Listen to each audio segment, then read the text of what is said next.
திருவள்ளூர் பட்டரவாக்கத்தில் பெட்டிக்கடையில் போதை சாக்லேட்டுகள் மற்றும் கஞ்சாவை பதுக்கி வைத்திருந்த ரவீந்திரகுமார் என்பவரை காவல்துறையினர் கைது செய்தனர்.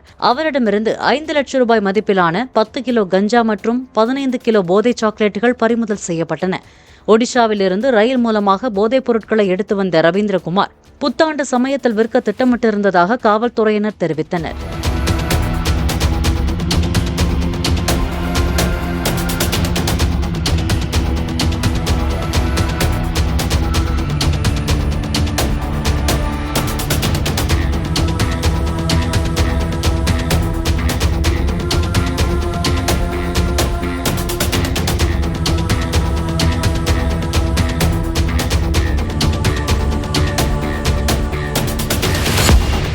பிளே ஸ்டோர் மற்றும் ஆப் ஸ்டோரில் இருந்து பாலிமர் செயலியை QR கோடு மூலம் பதிவிறக்கம் செய்யுங்கள்.